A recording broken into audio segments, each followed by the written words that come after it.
God of War has some of the most accomplished character writing I've ever played through. What makes it so impressive is the restraint that the writers have. God of War has a big story with giant monsters and heavy battles, but the actual characters, specifically Kratos, our main character, is handled with the delicacy of a pastry chef. What do I mean by this? Well, Kratos is a quiet character, and this presents a challenge for the writers. How do you successfully write a character who simply does not speak much? Let's explore how the writers of God of War overcame this challenge, and with surprisingly few words on the page, wrote one of the best characters in video games.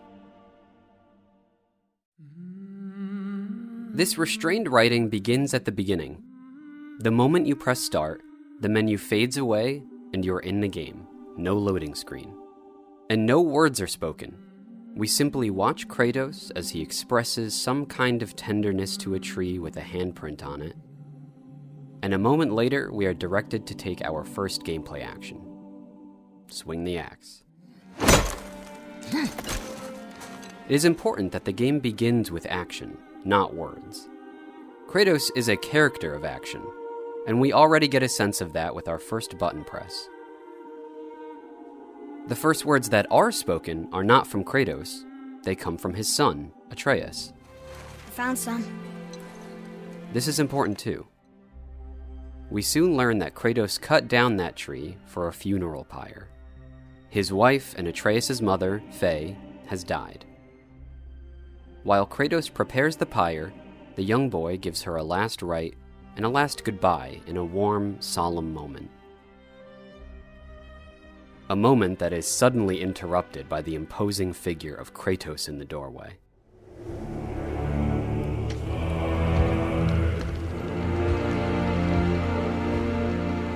His presence is startling, and his silence is scary. Kratos does not provide comfort to his son, who quickly wipes away his tears. He is stoic and seems unfeeling, until he says his last words to Faye, and carries her out of the cabin.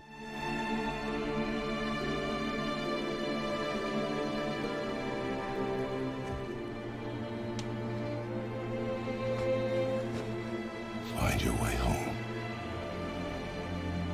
You are free.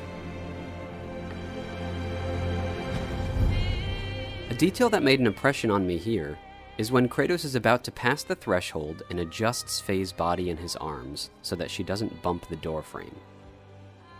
It's a small moment of care, but it's one of the first clues we get of the thoughtfulness Kratos harbors.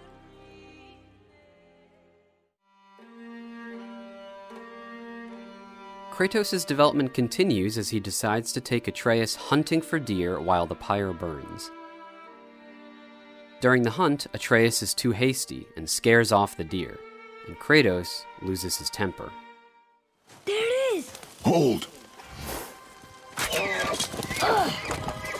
What are you doing? Now his guard is up. Only fire. Only fire. When I tell you to fire. I'm sorry. Do not be sorry. Be better. At this point in the story, the only thing piercing Kratos' silence towards his son are harsh words.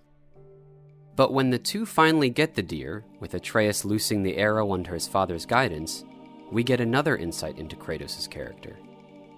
The killing of this deer was emotionally difficult for Atreus. Based on his trembling hands, it may have been his first kill. And as the two look out over the cliffside, we the audience get to see that Atreus' feelings are not lost on Kratos. His hand hovers above and behind his son's shoulder, wanting to provide some comfort, but something pulls his hand away. Kratos, the audience can see now, has an internal dialogue. His silence towards Atreus is not born from cruelty, it is a paralysis. Kratos doesn't know how to connect with Atreus, but that hand shows us there's a voice in his head that wants to try. This inside voice is a key to how the writers succeed with Kratos. People don't just do and say, they think, and so should characters. Throughout this whole intro, Kratos never verbalizes how he's feeling, but we now know, because of that hand, that when Kratos isn't talking, he's thinking.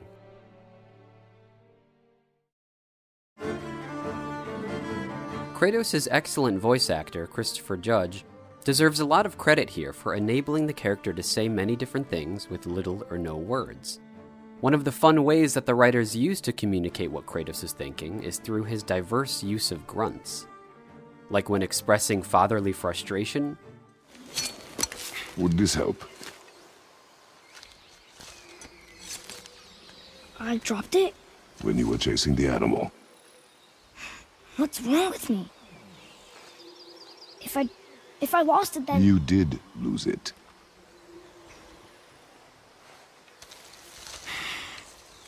I'll take better care of it from now on. Or a grunt that says, okay, good point. Why wait to warn us? I was busy, saving my friend, if you remember. Or a humorously carefree, inquisitive grunt. Step into the light, but be very careful not to get caught.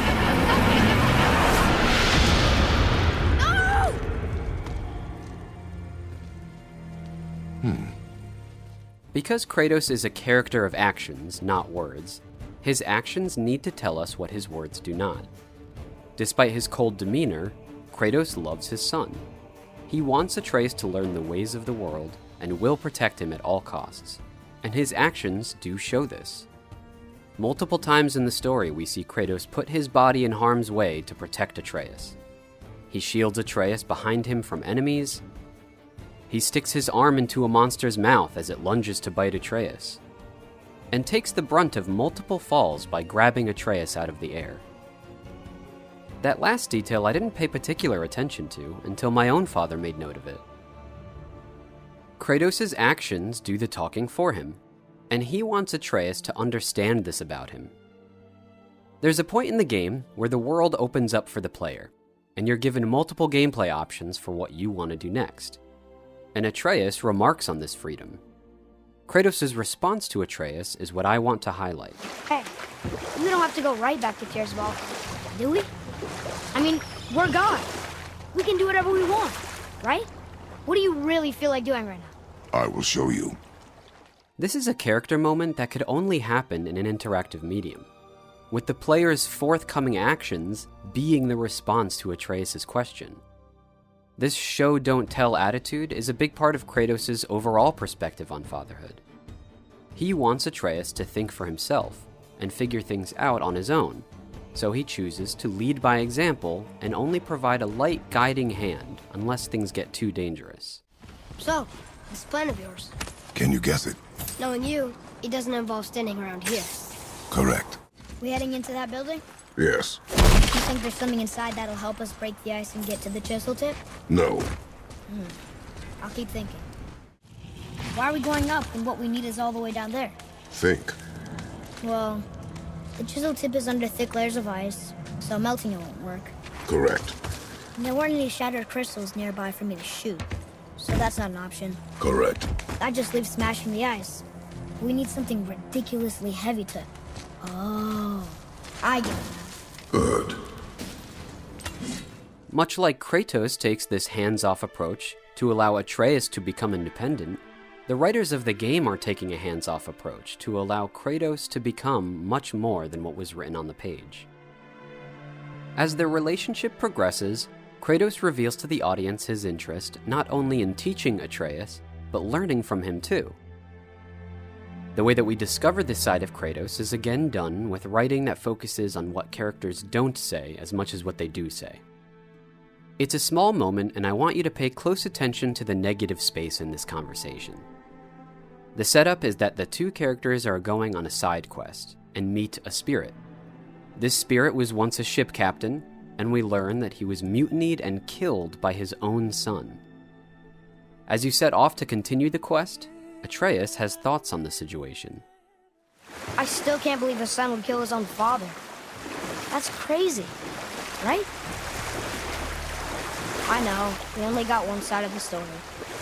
But come on, his own father? I mean, I get angry at you sometimes, but... Do you?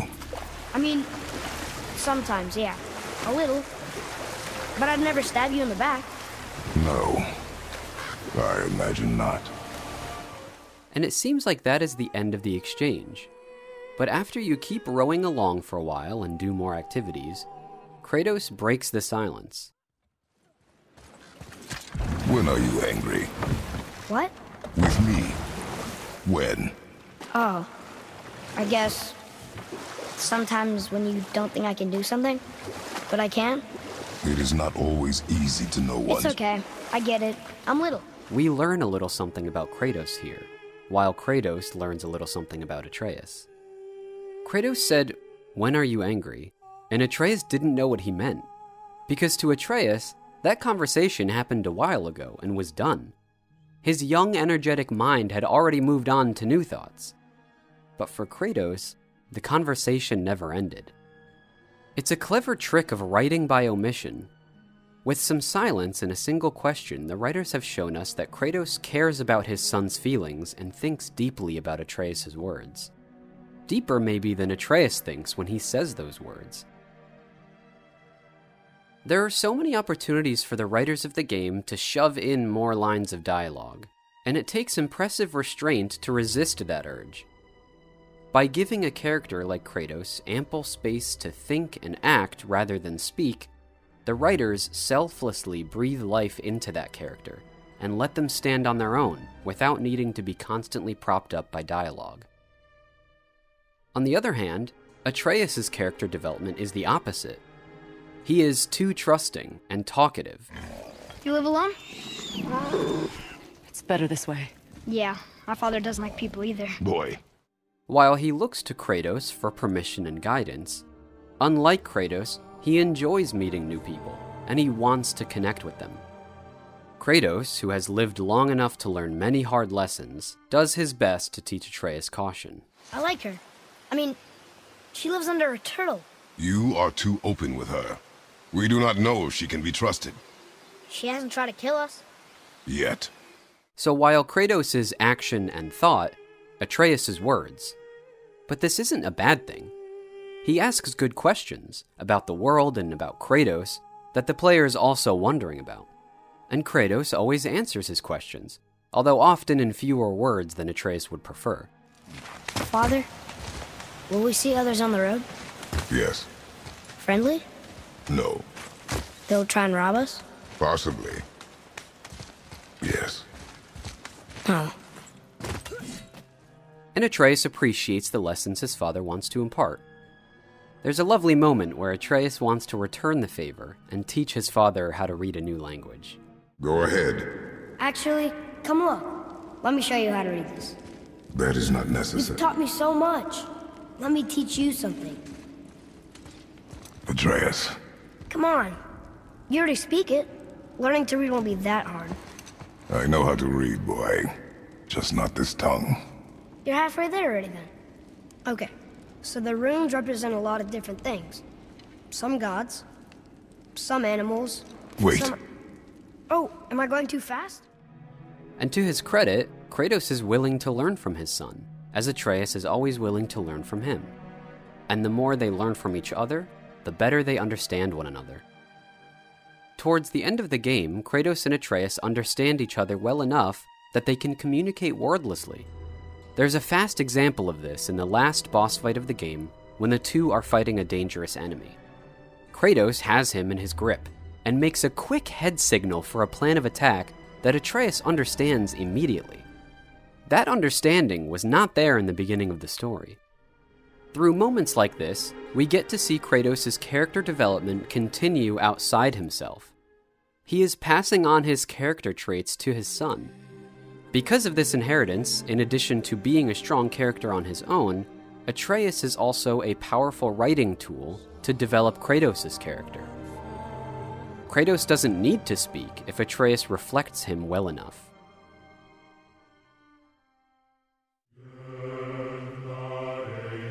This dynamic culminates in the very last section of the game, where the two characters share a significant moment. Faye, the wife and mother that was lost in the beginning of the game, had a final request to take her ashes to a specific, faraway place. It's the reason our characters set off on their journey. Throughout the game, Kratos has carried her ashes in an embroidered pouch and kept them safe until her final wish could be fulfilled. And multiple times throughout the game, Atreus has requested to carry her ashes, and each time, Kratos refused him. This was because Kratos could not trust such a precious item with the rash and forgetful Atreus. But after all the two characters have been through in their journey to get here, Kratos finally trusts Atreus and offers him the pouch. This gesture means the world to Atreus, who so deeply loved his mother and so greatly wants his father's approval. There is so much he could say at this moment. I will let the scene play out uninterrupted so you can see how Atreus responds. Boy.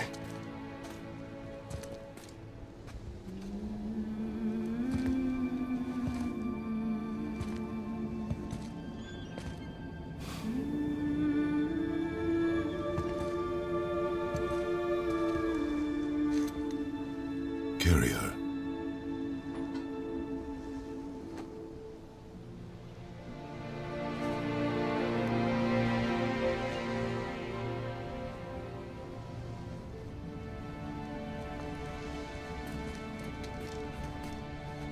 I don't know about you, but Atreus reminded me very much of Kratos in that moment, giving an expression and a glance that said more than words ever could. The writers have so successfully developed the relationship between these two characters that it is Atreus who is without words in the end.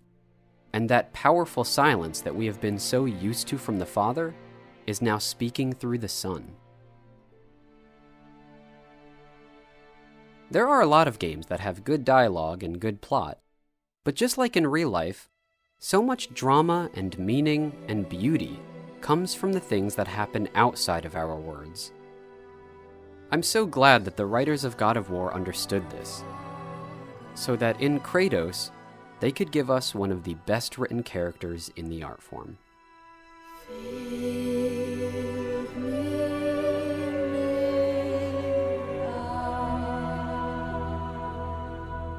Thanks for watching.